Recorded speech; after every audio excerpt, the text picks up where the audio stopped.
அனைவருக்கும் வணக்கம். கடகராசினியர்களுக்கு ராகு கேது தவிர மற்ற கிரகங்கள் தரும் சாரா யோகம். இந்த சாரா யோகத்தால் என்ன மாதிரியான நன்மைகள் எல்லாம் ஏற்பட இருக்கு என்பது குறித்தான் முழுமையான பதிவு தான் இந்த வீடியோல நம்ம விரிவா பார்க்க போகிறோம். அந்த வகையில கடகராசினியர்களை பொறுத்த வரைக்கும் கிரகங்கள் பல வகைகள்ல ஒன்றுக்கொன்று தொடர்பு கொண்டுள்ளது. அந்த வகையான தொடர்புகள் திருஷ்டி எனப்படும் பார்வைகளால் இணையும். நட்சத்திரங்கள் வழியே இரண்டு கிரகங்கள் இணையும். அது மட்டுமில்லாமல் திரிகோண ஸ்தானத்தின் வழியே கிரகங்கள் இணையலாம். ஒரே ராசி கட்டத்தில், அதாவது பாவகத்தில் நெருக்கமாக இணைய வாய்ப்புகள் ஏராளமாக உள்ளன. இவ்வாறு கிரகங்கள் ஒன்றையொன்று தொடர்பு கொள்வதால் யோகங்கள் என சொல்லப்படும் பலன்கள் உருவாகின்றன. யோகங்கள் யாவும் கூட இருக்கின்ற ராசி அடிப்படையில் முழு பலன்களையோ குறைவான பலன்களையோ கொடுப்பதற்கு வாய்ப்புகள் உண்டு. சுபகிரக பார்வையின் தன்மையினால் அதிகமாகலாம். சுபகிரகம் எதிர்த்தன்மையாக இருக்கும் போது,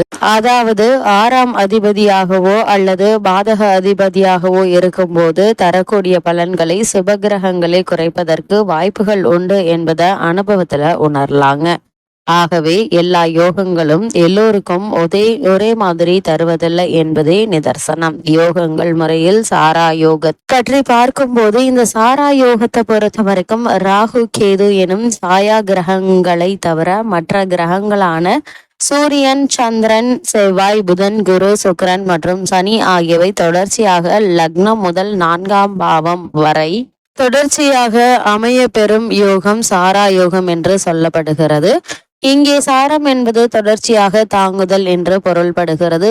சாரம் என்பதற்கு ஒன்றுக்கொன்று தொடர்பு கொள்ளுதல் என்று கொள்ளலாம். இந்த சாரா யோகத்தால் பலன்கள் என்ன என்று பார்க்கும்போது, தலைமை பதவியை வகிக்கும் அமைப்பை ஏற்படுத்தும். உயர் பதவிகள் யாவும் இவர்களை எளிதாக வந்தடையும் அமைப்பை பெற்றவர்களாக இருப்பார்கள். 4 பாகவத்திற்குள் எல்லா